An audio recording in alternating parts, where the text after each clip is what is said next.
This is an excerpt audio recording from this Sunday, January 3rd, 2010, first church service at North Point Community Church, and Andy does a brilliant job of preparing us for an exciting new year in 2010. And in addition to audio recording, I've done some mind mapping over here. Very interesting concept. You can find more information on mind mapping at imindmap.com very simply. Visual images and colors emphasize the material and help store the information effectively within the brain, deeply within the brain, into long-term memory, so it's easier to review and remember this information, store it effectively. Better stored, easier it is to recall. Let's listen to a little bit of Andy. Again, North Point Community Church, January 3rd, 2010.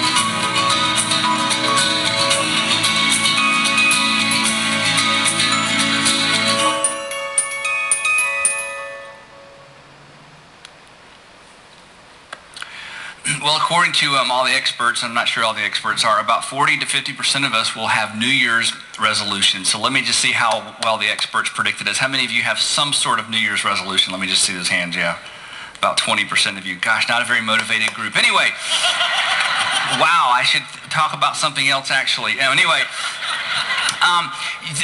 according to these articles, and there's all kind of stuff floating around the internet about New Year's resolutions, about 40 to 50% of us will have New Year's resolutions, and about 30 to 40% of the resolutions will be broken by the end of the first week.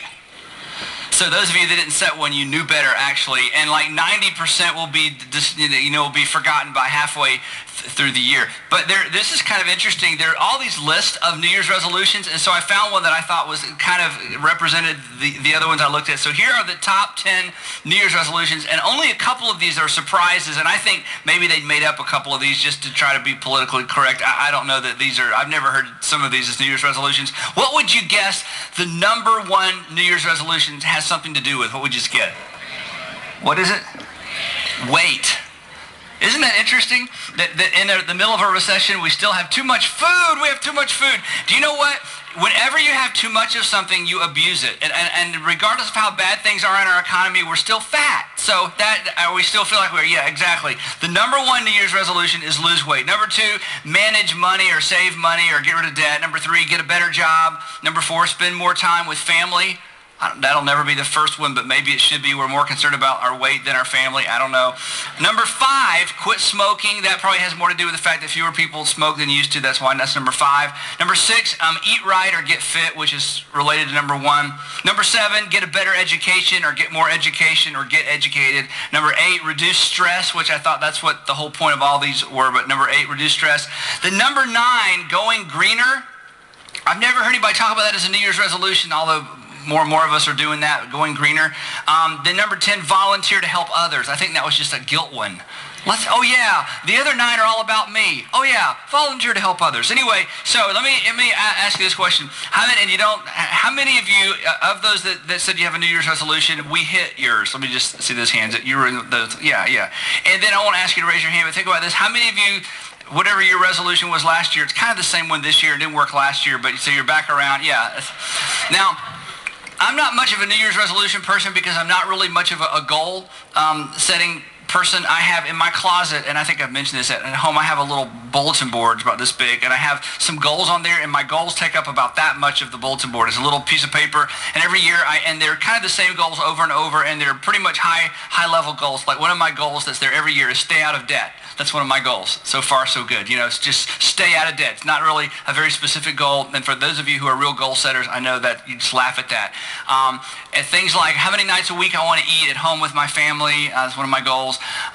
Generosity goals and savings goals, some of those kind of specific things. And they don't change much from year to year because they're generally percentages and nights of the week. I've got some goals for you and some goals for the church, but I don't have like 25 goals. And I know people, and maybe you're one of those who have like this sophisticated notebooks, like what are your goals? And you bring out a notebook and you have a tab.